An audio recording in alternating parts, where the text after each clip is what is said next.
परमेश्वर की अति पवित्र नाम की महिमा हो। 119वां भजन हम श्रृंखला की तरह सीरीज की जैसा हम पढ़ते आ रहे हैं। मैंने एक आया है गया बार जो 30 अक्टूबर को भी मैंने इससे बात किया था, तब तक 49 से लेकर 64 तक 1964 हमने 8 चीजों को देखा था जो अनंत वचन क्या देता है, अनंत जीवन देता है, हमें आशा देती है, सच्चाई है और हमारे जीवन में उजियाला देता है, हमें पाप से दूर रखता है, हमें बुद्धिमान बनाता है, हमें सांत्वना देता है और हमें सामर्थ्य प्रदान करता है। इसके बारे में काफी इतिहास है। भाई जॉन ने एक बार बताया कि बहुत लोगों को पता नहीं कि किसने लिखा, लेकिन इतिहास में काफी लोग ये जो लिखने का शैली है उससे समझ में आता है कि दाऊद ने लिखा। जो पूर्वी ऑर्थोडॉक्स चर्च जो बोलते हैं ईस्टर्न ऑर्थोडॉक्स चर्च, उनका कहना है और वो विश्वास करते हैं कि ये दाऊद ने अपने बेटे सुलेमान सोलोमन को एबीसीडी जैसा इब्रानी भाषा का अल्फाबेट है वो सिखाया और उसके साथ साथ परमेश्वर का भय मानना भी सिखाया। इसके अंदर आप देख सकते हैं कि वचन के ऊपर काफी जोर दिया है और वचन से मिलने वाली काफी सारी बातों को और आशीषों को बार बार दोहराया है।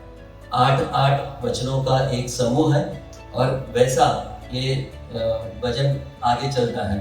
तो आपको आप जब पढ़ेंगे ये आपको लगेगा कि ये तो मैंने पढ़ा, पहले भी लिखा है। तो ये दोहरा रहा है, जैसे हम बच्चों को बार बार कुछ चीज दोहराने के लिए बोलता है तो बच्चा सीखता है, वैसे ही शायद दाऊद ने लिखा है अपने बेटे सुलेमान को बार बार दोहरा के उसको सिखाने के लिए। इसका पहला वचन मैं तेरी व्यवस्था से कैसे प्रीति रखता हूँ, दिन भर मेरा ध्यान उसी पर लगा रहता है। तो हिंदी का अनुवाद बहुत अच्छा लगा। 97 में इंग्लिश में लिखा है हाउ आई मतलब परमेश्वर का वचन में एक मजा ये लिखने वाला ले रहा है और उसके अंदर से मिलने आगे जाके बोलता है कि परमेश्वर का वचन मधु है, इतना मिठास है इसमें और उसका जो आनंद वो लेता है केवल पढ़ने में और सुनने में नहीं। आगे चल के देखते हैं उसका 98 तू अपनी आज्ञाओं के द्वारा मुझे अपने शत्रुओं से अधिक बुद्धिमान करता है, क्योंकि वे सदा मेरे मन में रहती है। देखो मुझे बुद्धिमान बनाता है, बुद्धिमान परमेश्वर का वचन हमें बुद्धिमान बनाता है। आगे चल के लिखता है कि मुझे सिखाने वाले जो टीचर्स हैं वो जरा पढ़ो। मैं अपने सब शिक्षकों से भी अधिक समझ रखता हूँ, क्योंकि मेरा ध्यान तेरी चितौनियों पर लगा है। अभी आके कोई टीचर को ये बोलो कि तुम्हारे से अधिक ज्ञान मुझे है तो क्या हाल होगा। खैर हमारा विषय वो नहीं, लेकिन जब ये दुनिया हमें सिखाता है कि हमारा पूर्वज हम बंदर में से निकले हैं तो कैसा लगता है, और फिर वो पीछे जाता है। सिर्फ बंदर से शुरुआत नहीं, कीड़े मकोड़े और पीछे कीचड़। मतलब आदि में हम बोलते हैं कि आदि में वचन परमेश्वर का साथ था, परमेश्वर ने वचन के जरिए सारी सृष्टि की। यहाँ दुनिया हमें सिखाती है कि सारा चीज कीचड़ से उत्पन्न। आदि में बोल रहे हैं, आदि में कीचड़ था, मैं नहीं बोल रहा, ये बोल रहे आदि में कीचड़ था और कीचड़ से सारा उत्पन्न हुआ। उसका मतलब है कि हमारे जीवन का कोई मकसद नहीं। आप केवल कौन सा भी एक अवयव या एक ऑर्गन को ले लो। अभी आपको कंप्यूटर का लैंग्वेज में बोला तो आपको समझेगा कि ये जो हाथ है, हाथ हम सिर्फ ऐसा करते हैं, उसके लिए लिखना पड़ता है प्रोग्राम। मुझे एक जन ने बताया गया था, क्योंकि मैं कंप्यूटर प्रोग्रामर नहीं हूँ, तो यहाँ जो कंप्यूटर को अधिक समझते हो जान सकते हैं कि सिर्फ ये हाथ ऐसा करने के लिए 1 लाख लाइन लिखना पड़ता है। कंप्यूटर की भाषा में 1 लाख बार जब लिखता है तब जाके वो मूवमेंट मिलता है। और अभी वैज्ञानिक ने काफी सारा खोज भी किया है कि इंसान जैसा पुतलों को भी बनाना, लेकिन हम यहाँ पर क्या देखते हैं, परमेश्वर का वचन हमें बुद्धिमान बनाता है। उसका 104 भी आएगा, देखिए। तेरे उपदेशों के कारण मैं समझदार हो जाता हूँ, इसलिए मैं सब मिथ्या मार्गों से बैर रखता हूँ। समझदार, तो ये समझदारी परमेश्वर का वचन देता है। यानी पहला हमने पढ़ा कि बुद्धि देता है और समझदारी देता है। हम इस विषय को यहाँ पर छोड़कर जरा जंप करते हैं 107वां वचन। मैं अत्यंत दुख में पड़ा हूँ, हे यहोवा अपने वचन के अनुसार मुझे जिला। 104 जरा पढ़ो उसके ऊपर।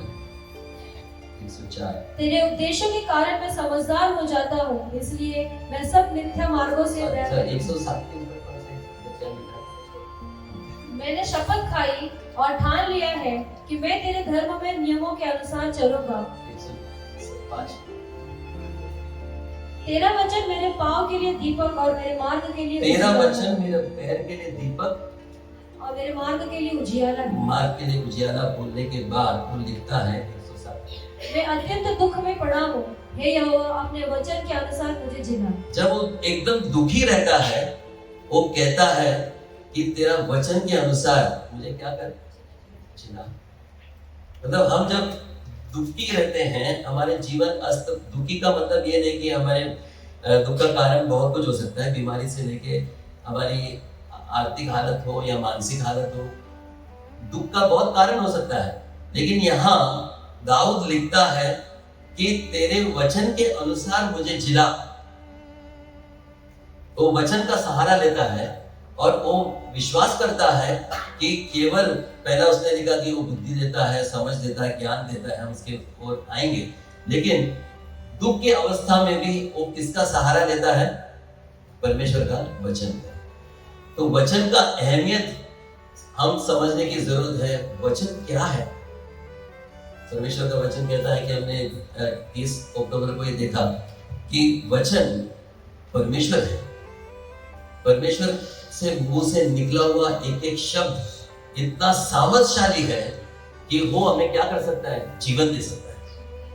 और इब्रानियों की किताब उसके 4:12, क्योंकि परमेश्वर का वचन जीवित और प्रबल और हर एक दोधारी तलवार से भी बहुत चौका है और प्राण और आत्मा और काट काट और गुदे गुदे को अलग करके आर पार छेदता है और मन की भावना और विचारों को जांचता है। आमीन। यहाँ पर पूरा विश्लेषण किया है कि परमेश्वर का वचन क्या कर सकता है।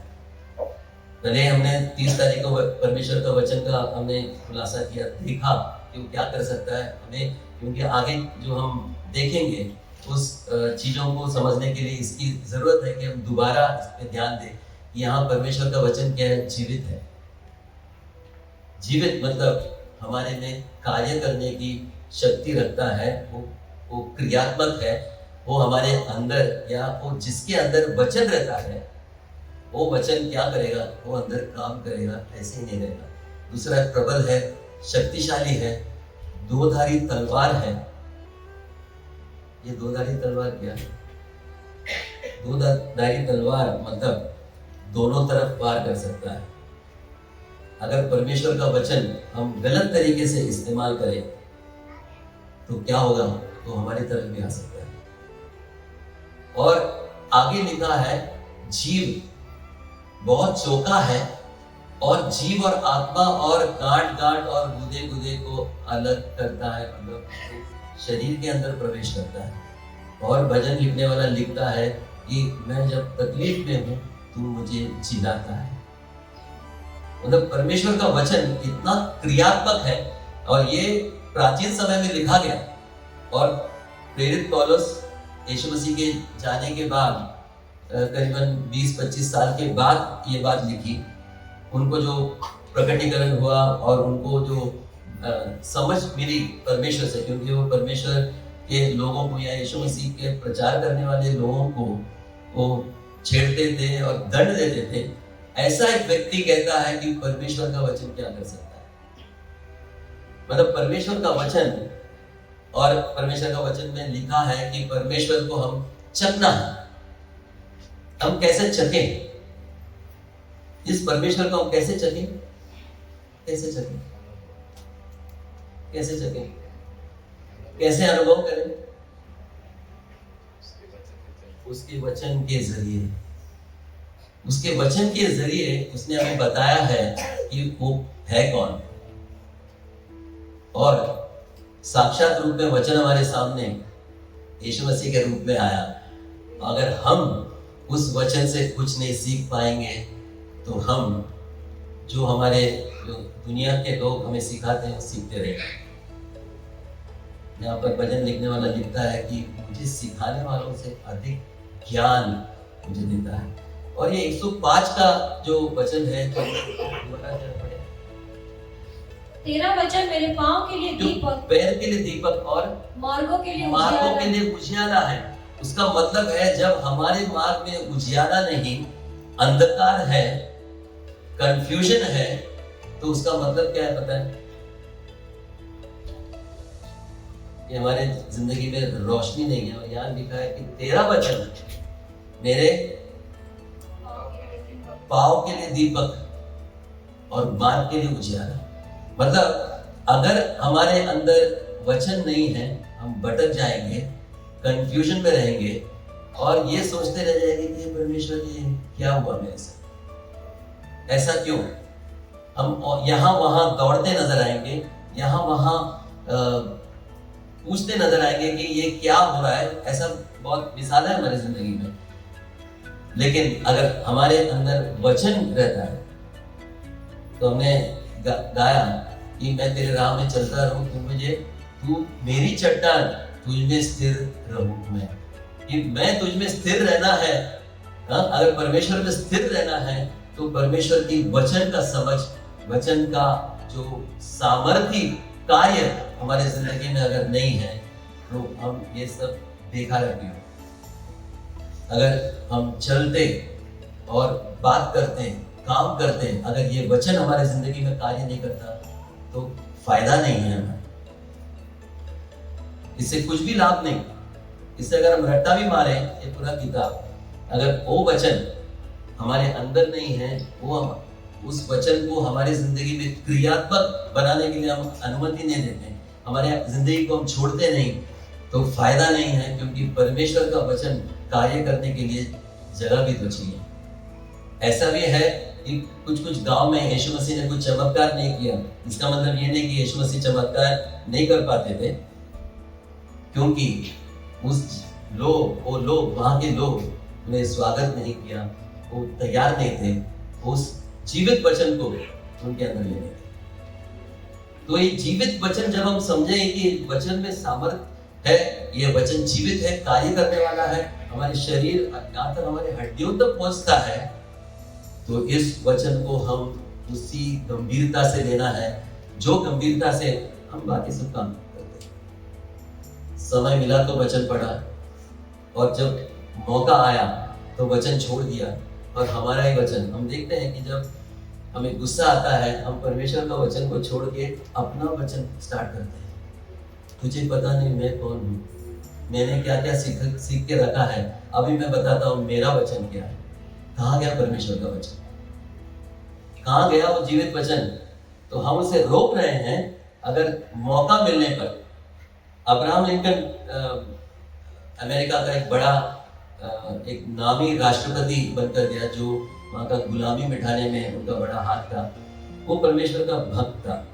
उन्होंने लिखा कि एक व्यक्ति तकलीफ झेल सकता है, कैसा भी झेलेगा, यहाँ से मार, ऐसा बनाया उसने। लेकिन एक व्यक्ति को पावर दे दो, पावर, आजादी दे दो, उसका असलियत बाहर आता है।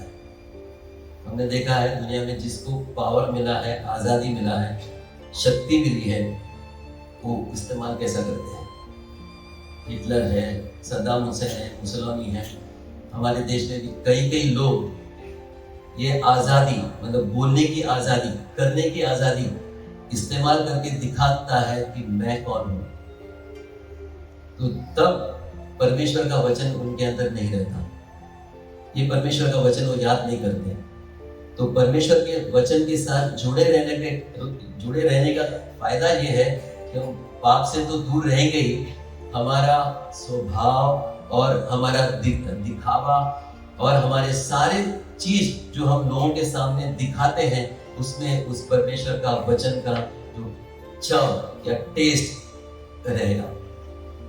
अगर हम परमेश्वर का वचन हमारी जिंदगी के जरिए दिखा नहीं सकेंगे तो हम परमेश्वर का वचन पढ़ते हैं, जानते हैं, हमने सुना है, प्रचार सुना है, कुछ फायदा नहीं। तो परमेश्वर का वचन यहाँ इस ये भजन लिखने वाला कहता है कि दुख की अवस्था में, और उसके पहले वो लिखता है कि परमेश्वर का वचन दीपक और ज्योति है जो हमें मार्गदर्शन करता है। अगर मान लो आपके सामने एक समस्या है, आपको कुछ बात करना है, आपको कुछ निर्णय देना है, डिसीजन देना है, तो अगर वचन के साथ नहीं है तो आप कुछ भी बोल बैठेंगे, बाद में पछताएंगे। तो परमेश्वर का वचन जो रोशनी है, मतलब आपकी जिंदगी में वो अंधकार दिखता है, उसके मतलब परमेश्वर का वचन का रोशनी हमारी जिंदगी में नहीं है। और परमेश्वर का वचन का रोशनी के बगैर इस अंधकार भरा दुनिया में आप जाओगे तो फंसना निश्चित रूप से आपके लिए है, मेरे लिए। बहुत कुछ अभी उदाहरण तो हम बहुत दे सकते हैं। आइए हम लौट कर 98 में आए। तू अपनी आज्ञाओं के द्वारा मुझे अपने शत्रुओं से अधिक बुद्धिमान करता है, क्योंकि वे सदा मेरे मन में रहती है। ये कौन सा बुद्धि का बात कर रहा है? शत्रुओं से लड़ने का। हमने अभी देखा कि हमारा लड़ने का हथियार क्या है? शारीरिक नहीं है। हम हथियारों से नहीं लड़ते, बगैर हम लड़ते ही नहीं। अगर लड़ना है तो उन गढ़ों को ढा देने के लिए और उन विचारों को जो परमेश्वर के इच्छा के विरुद्ध, उसके परमेश्वर के विरुद्ध उठने वाली सारी बातों के खिलाफ लड़ना है। हाथ पैर से नहीं, हथियार से नहीं। और यहाँ समझ शत्रुओं से ज्यादा समझ। मैं बोलता हूं कि अगर हमें सचमुच समझ चाहिए, सचमुच ज्ञान चाहिए, परमेश्वर का वचन में उतरिए, परमेश्वर का वचन ध्यान कीजिए, परमेश्वर का वचन पढ़िए, उसको समझने का कोशिश कीजिए। अगर परमेश्वर का वचन हमारे में नहीं है, हम बुद्धिहीन ठहरा जाएंगे। 104 में वापस। तेरे उपदेशों के कारण मैं समझदार हो जाता हूँ, इसलिए मैं सब मिथ्या मार्गों से बैर रखता हूँ। समझदारी एक जगह में वो कहता है कि बुद्धिमान बनाएगा, दूसरा समझ। ये समझ क्या है, बुद्धि क्या है और ज्ञान क्या है? तो कुछ देर मैंने इसके बारे में सोचा और काफी उदाहरण भी मुझे मिले, लेकिन मैं सोचता हूँ ये परमेश्वर मुझे क्षमा करना अगर मैं बुद्धि से कुछ बात करूं, पर मैं चाहता हूं कि परमेश्वर ही मेरे जरिए बात करे, क्योंकि उनका वचन लेके मैं खड़ा हूं। मैं ज्यादा पांडित्य या पंडित नहीं हूं इन वचनों के लिए, लेकिन परमेश्वर का वचन जो कि सामर्थशाली है वो हमें इसमें अगुवाई दे। ज्ञान, ये ज्ञान क्या है? ज्ञान क्या है? अंग्रेजी में नॉलेज बोलते हैं। सारे ज्ञान हमें दुनिया से मिलती है। आप कॉलेज में जाओ, स्कूल में जाओ, बच्चे ज्ञानी बनते हैं। क्या ज्ञान है? आप छोटे बच्चों को मोबाइल हाथ में दो, देखो उनका ज्ञान। कॉलेज में जाते हैं, ज्ञान। अभी माँ बाप का कहना है कि उनसे ज्ञानी है उनके बच्चे। ज्ञान मतलब किसी चीज को जानना, जानकारी, वो हमें दुनिया देती है और हमें हाथ में उसका प्रमाण भी देता है, प्रमाण पत्र, सर्टिफिकेट। ये व्यक्ति इन चीजों में ज्ञानी है और ज्ञान प्राप्त किया है, और हमने इसका परीक्षा लिया है, भले कॉपी किया है, लेकिन ये ज्ञानी है। ज्ञान क्योंकि प्रमाण पत्र है, और प्रमाण पत्र दिखा के हम बोल सकते हैं कि हम कितना ज्ञानी है। कोई ये दिखाने के लिए वो कितना ज्ञानी है, अपने शादी के पत्र में भी लिखते हैं कि वो कितना पढ़ा लिखा है। मुझे आज तक नहीं समझा उस ज्ञान का शादी में क्या फायदा है। हमने जितना कॉलेज की पढ़ाई की शादी में आके पढ़ा गया, इधर और ही कुछ हो रहा है। कॉलेज में और कुछ सीखा है। कॉलेज में सीखा है कि न्यूटन गुरुत्वाकर्षण का शक्ति मतलब कैसा बड़ा एक ग्रह है दूसरा ग्रह को आकर्षित करता है, या पति पति में कोई आकर्षण नहीं, दूर ही जाता है। तो न्यूटन यहाँ भी फेल। क्या ज्ञान। और यहाँ परमेश्वर का वचन हमें समझ देता है, वाइज अंग्रेजी में वाइज है, जो बुद्धि है, विजडम। ये विजडम क्या है? विजडम का मतलब है कि जो हमें ज्ञान प्राप्त किया उसका उचित इस्तेमाल करना है विजडम। और विजडम कॉलेज नहीं देता, परमेश्वर देता है। परमेश्वर अगर हम कुछ भी दुनिया से सीखे, तो मैंने एक बार आपको बताया भी था कि एक दिन मतलब वैज्ञानिक कहते हैं कि पहले हमारे पूर्वज ने कहा कि किचन तक नहीं जाते, बंदर से शुरुआत करते हैं। तो बंदर था, हमारे पूर्वज बंदर थे और उन्हें लंबा पूंछ था।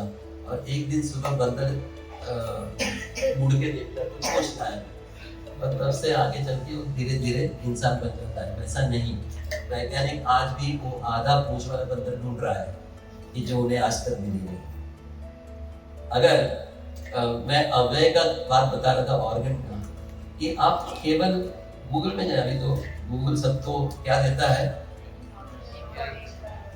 ज्ञान देता है, वचन, मतलब वो उसको विजडम नहीं देता। विजडम के लिए इंग्लिश में क्या बुद्धि है? नहीं, समझ, अंडरस्टैंडिंग है। समझ के तरफ आ रहा हूँ। तो ये बुद्धि, विजडम, नॉलेज है, विजडम है। और ये हमें बताता है, दुनिया बताता है कि हम बंदर से आए हैं। तो हमारा जो सोच है, हमारा सोच कंफ्यूजन की तरफ जाता है कि वो हम विश्वास करें। एग्जाम लिखने के लिए हम पढ़ते हैं। जब भी मैंने खुद भगवत गीता का पढ़ाई की 5 साल हमारे कॉलेज में, तो मैं इंग्लिश में लिखता था भगवत गीता। जब संस्कृत आता था तो मैं आज वाले को लिखता था। मुझे संस्कृत पता नहीं, क्योंकि संस्कृत सिर्फ 1 या 2 साल मैंने 4वीं और 5वीं में पढ़ाई की। तो वहां हमें ज्ञान दिया जाता है, बुद्धि नहीं।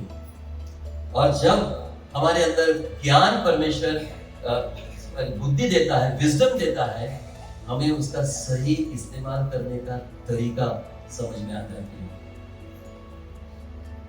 ये दुनिया का सारा ज्ञान व्यर्थ है अगर हम उसको सही तरीके से इस्तेमाल करने के लिए अगर सक्षम नहीं है। उसका 104 जरा पढ़े वापस।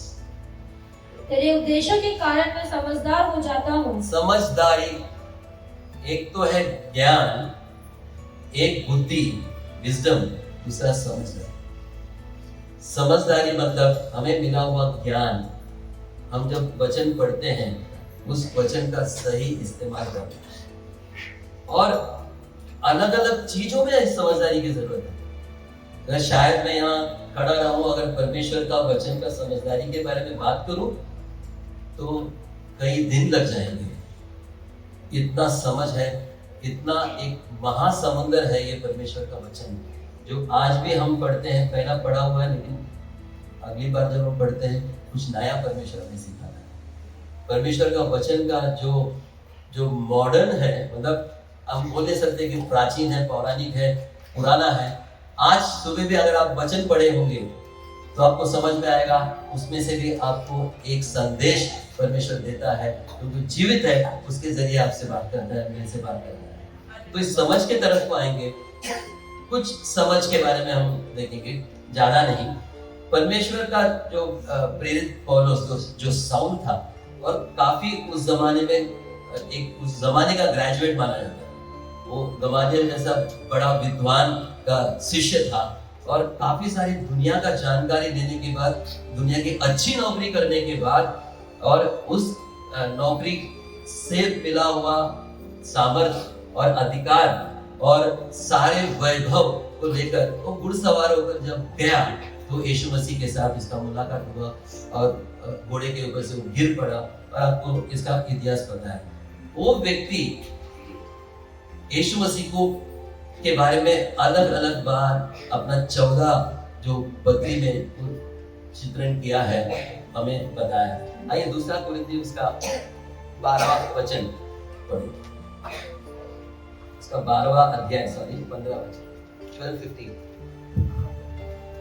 मैं तुम्हारी आत्माओं के लिए बहुत आनंद से खर्च करूंगा, वरन आप भी खर्च हो जाऊंगा, क्योंकि जितना बढ़कर मैं तुमसे प्रेम रखता हूँ उतना ही घटकर तुम मुझसे प्रेम रखोगे।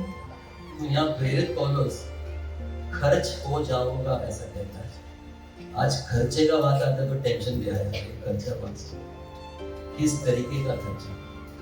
और वहां लिखा है मैं तुम्हारी मतलब आत्माओं के लिए, मतलब परमेश्वर के राज्य में लोगों को लाने के लिए, परमेश्वर के लोगों के लिए बहुत ही खुशी के साथ, आनंद के साथ खर्च करूंगा, वरना अपने आप भी खर्च हो जाऊंगा।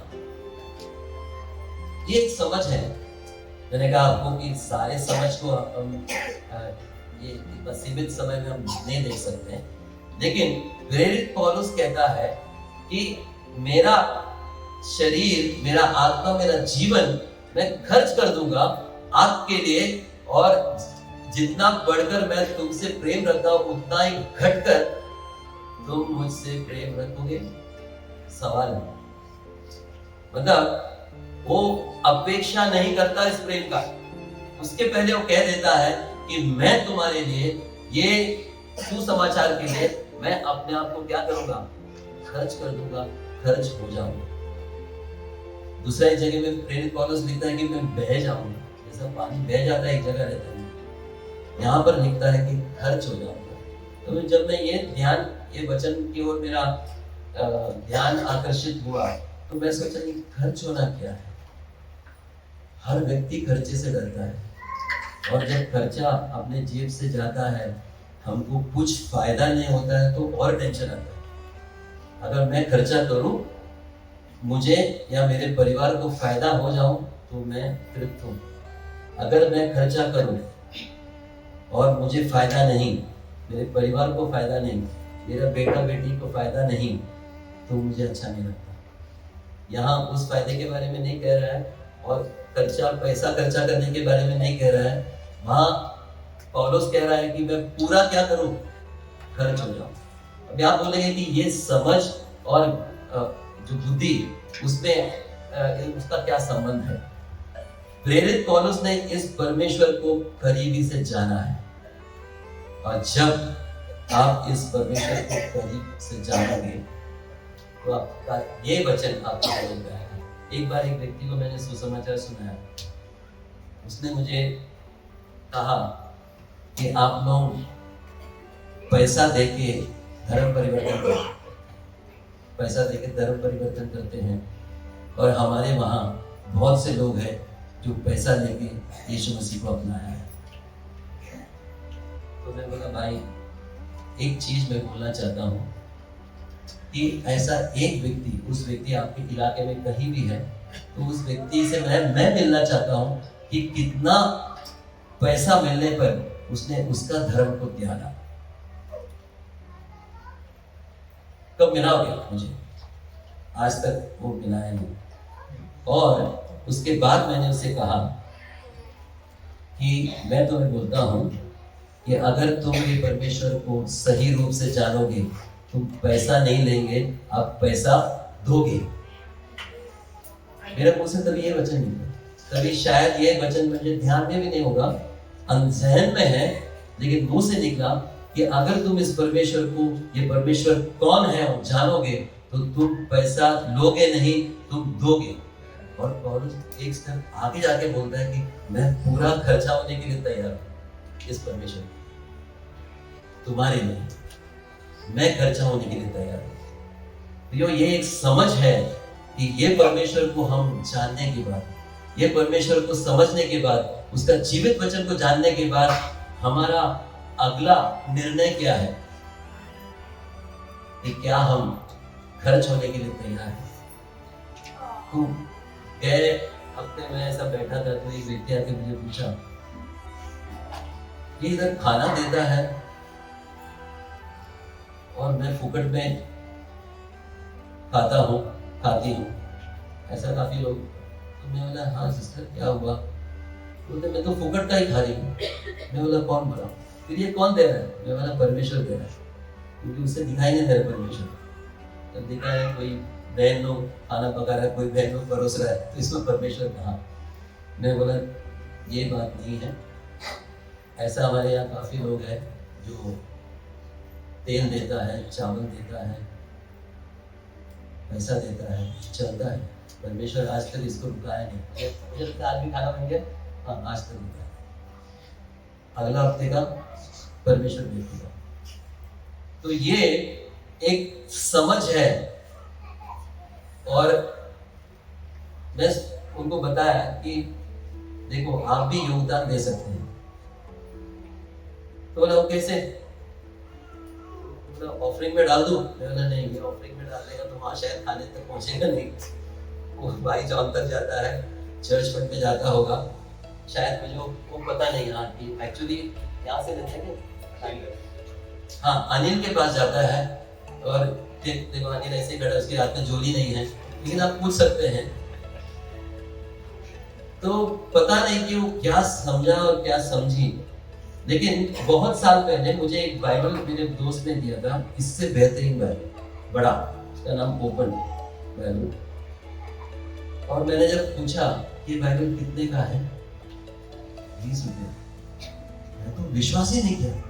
मैंने 20 रुपए में इतना बेहतर बाइबल? तो बोला कि हाँ भाई, इसका जो प्रिंटिंग का कॉस्ट है 2000 के ऊपर, आपको सिर्फ 20 देना है। तो मैं समझ गया बाकी का क्या, मुझे कुछ पता नहीं। बाकी का किसी व्यक्ति ने मेरे लिए भर दिया है। तो मैं उस व्यक्ति को कहीं कौन सा देश में है या कहाँ है ढूंढ के मैं उसको बाकी का पैसा देना नहीं है समझ।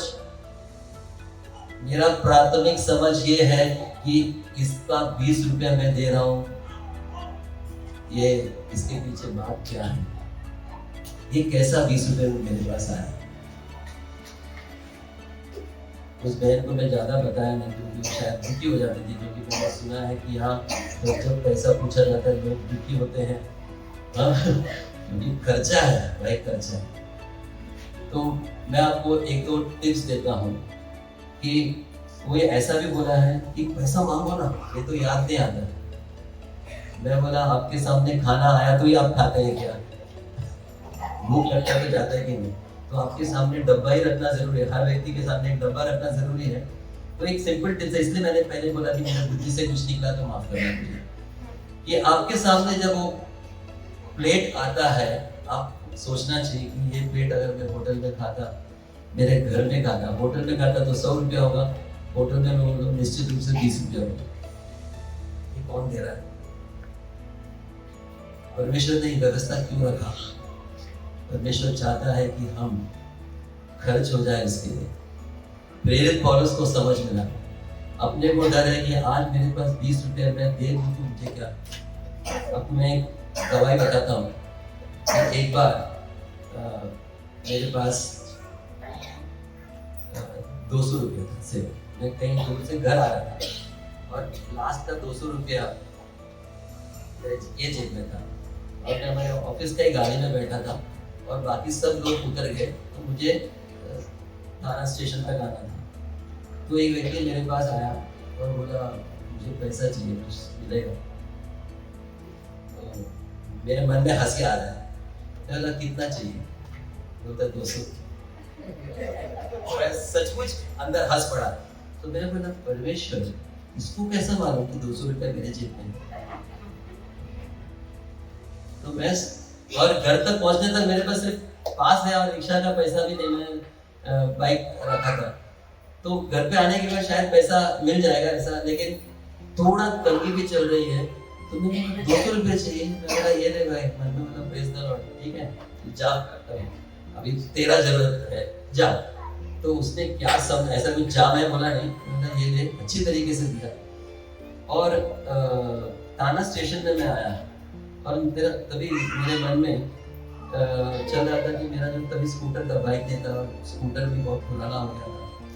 और मैं बोला कि ठीक है, अभी मेरा हालत अच्छा है, मैं साफ सुथरा हूँ, पैसा कुछ नहीं मेरे जेब में पास के सिवा। तो मुझे एक फोन आया, तो बोला भाई एक 10,000 रुपये देना है गिफ्ट, 200 की दर 10,000 की दर। कौन है ये परमेश्वर?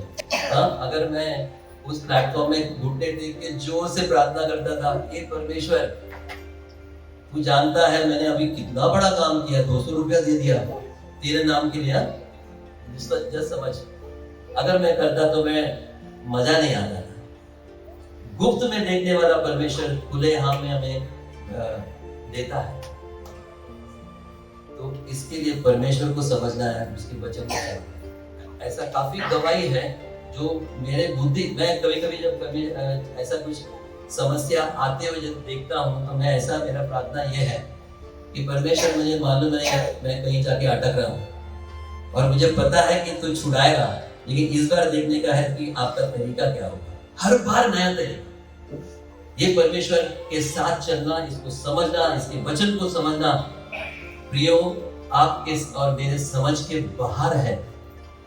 और यहाँ प्रेरित पौलुस कहता है कि ये परमेश्वर के लिए मैं खर्च हो रहा हूँ। मैंने एक सेमिनार अटेंड किया, वहाँ एक बहन पूछ रही है कि मेरा सहेली है कि उसको उसका पगार ही पूरता नहीं, तो परमेश्वर के कार्य के लिए कैसा दे। तो हम लोग सब उत्सुक थे जानने के लिए कि वो स्पीकर है, इंडिया का जाना माना एक कॉर्पोरेट व्यक्ति है, परमेश्वर का दास भी है और बड़ा गवाह है उनका। तो हम लोग सोचे कि ये क्या बताएगा।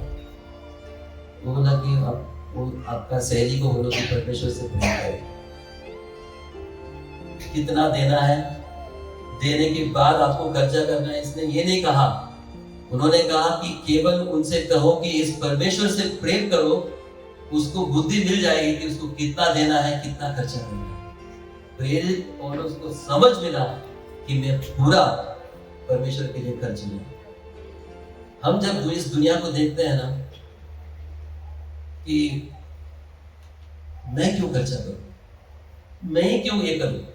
अमेरिका में एक सिस्टम है, भ्रष्टाचार कम है, कि अगर आपको पैसा जमा करना है, आप इलेक्शन में लड़ रहे हो, या एक मेरी भांजी थी जो 17-18 साल में वो इंडिया में आई, कमाती नहीं थी, तो क्या करते हैं, खाना रखते हैं और वहाँ लोग आते हैं और पूछते हैं कि खाना क्यों रखा गया। नहीं, मैं इंडिया जा रही हूँ।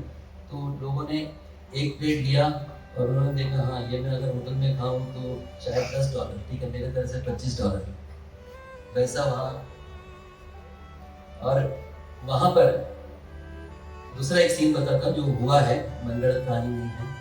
वहाँ एक ऐसे एक किचन दावत अरेंज किया और उस दावत से जो पैसा मिलने वाला वो परिवार चलता था और वहाँ आके वो कुछ भी खा सकता था, कुछ भी दे जा सकता था, उसके बाद उसको $1 देना है। तो इस जो वहाँ काम कर रहे हैं वो आके वहाँ जो चला रहा था उनको बताया कि एक व्यक्ति है कुछ 4-5 हफ्ते से आ रहा है और इतना बड़ा टिफिन पहला खाता है, इतना बड़ा टिफिन में भर के भी लेके जाता है, $1 नहीं डालता है। आप जरा कुछ तो बोलो। नहीं उसको पूरा हमने देखा है 3-4 हफ्ते से। जब ये लोग सब जाके उसको देखा, उसको पूछा आप कहाँ से हो, तो मैं इंडिया से हूँ। ठीक है, आप खाते हैं, ठीक है, ये क्यों है? तो बोलते अगला हफ्ते के लिए फ्रिज में रख के खाओ। सचमुच हुआ है, मतलब उसको सारा चीज फुकट चाहिए और खुशी से। जैसा आपको पता है, तेल लेने के बाद, तेल का डब्बा लेने के बाद दौड़ते हैं हम देखने के लिए उसके साथ फ्री क्या है। तो दुकान वाला बोलता है कोलेस्ट्रॉल फ्री है, तो अगर कोलेस्ट्रॉल दिखता तो वो भी दे देते। तो ये आराम से, आसानी से हमें जो मिलता है प्रियो, उससे जरा ध्यान रखना। और हमारे देश में आज भी फ्री के चक्कर में बहुत जन बहकावे में आए हैं और फंस गए हैं। तो यहाँ जो सही समझ है, सही समझ परमेश्वर का वचन से मिलता है, और सही समझ जब परमेश्वर का वचन को आप अध्ययन करते हो, ध्यान करते हो, पढ़ते हो, तो एक परमेश्वर कौन है आपको समझ में आता है। और एक बार परमेश्वर का समझ आप में आता है, आपको जबरदस्ती मार के, आपके सामने बड़ा छोटा डब्बा दिखा के आपसे पैसा लेने की जरूरत नहीं। हम सब खर्च होने के लिए यहाँ बुलाए गए हैं यीशु मसीह में। ये दुनिया, बहुत साल पहले मेरा एक पहचान वाला है, उसका बेटे को धमकी दिया, उसको धमकी दिया बेटे को अपहरण कराने के लिए, और 50 लाख मांगा। तो हम लोग बैठ के बात कर रहे थे, बोलते मुझे ऐसा धमकी है, मेरा बेटे एक लौता बेटा है। तो वो मुझे सवाल करता है कि आप अगर रहते तो आपका बेटा को अगर ऐसा अपहरण कर रहे हैं तो आप क्या करते, मार डालने का धमकी देते। मैं बोला भाई मेरे पास 50 लाख नहीं है, उनको बोलूंगा कि मेरे पास इतना पैसा है, ये पैसे में छोड़ता है तो छोड़ दे, तो मार। उसको नहीं, मुझे भी मारे, क्योंकि मैं उनको बताया कि भाई साहब इस दुनिया में इतना कुछ सुकून, इतना कुछ अच्छाई नहीं है कि मैं यहाँ टिके रहूं। अगर हम यहाँ से मरते हैं तो यीशु मसीह के साथ, अगर जीते हैं तो यीशु मसीह के लिए। तो ये समझ है, समझ। मैं बाकी का बात आप पे छोड़ देता हूँ कि जब वचन आप पढ़ते हैं आपको भी अलग अलग क्षेत्रों में समझ मिलेगा। और मैं बोलता हूँ कि जब आपके सामने कुछ भी जब चीज आएगा, पहला नहीं पूछना इसके साथ फ्री क्यों है, फ्री क्या है, ये सोचना कि इसके पीछे कौन खर्चा किया है। उसको ढूंढो, उसको पीटो नहीं, या उसको वाह भी मत करो। और ये एक बार मैं जब कॉलेज में था, मैं बस स्टॉप में खड़ा था, 1 घंटा बस में, रात का टाइम था। एक व्यक्ति आया, बोला कहाँ जा रहा है, मैं बोला घाटकोपर, चौबू से घाटकोपर स्टेशन जाना था।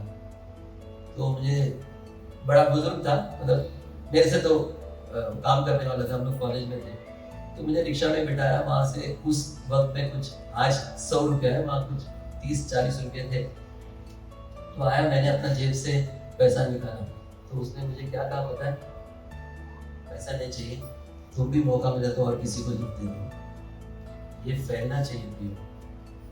परमेश्वर चाहता है कि हम, हमारे से और भी जगह में ऐसा लिखा है कि हम खुशबू है, रोशनी है, नमक है।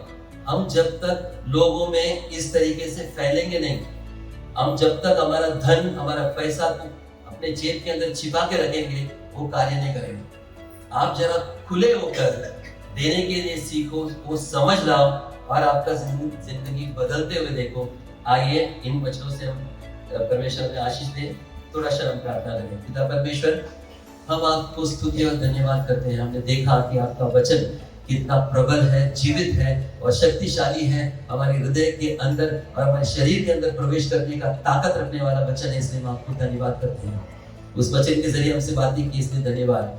जैसा प्रेरित पौलुस ने कहा कि आपका सुसमाचार के लिए वो खुद को खर्च करने के लिए तैयार है, वैसे भी वो समझ हमारे में दे। दुनिया का समझ नहीं परमेश्वर, हम दूसरों के लिए जीने के लिए, जैसा आपने हमारा पाप, हमारा अधर्म, हमारा शाप कलवरी की क्रूस पर उठा लिया, वैसे ही हम दूसरों के लिए के तरफ हमारे प्रेम देने के लिए हमें सहायता कर, दूसरों को माफ करने के लिए हमें सीखा, और दूसरों के लिए खर्च होने के लिए हमें तैयार कर, हम अपने जीवन को समर्पित करते हैं आपके पैरों पे। परमेश्वर, आपके वचन के अधीन पर अंत तक रहने के लिए, विश्वस्त रहने के लिए, उसके अनुसार चलने के लिए हमें सहायता कर। आदर और महिमा केवल आप ही को देते हुए प्रार्थना प्रभु यीशु मसीह के द्वारा करते हैं। सुन और ग्रहण कर पिता।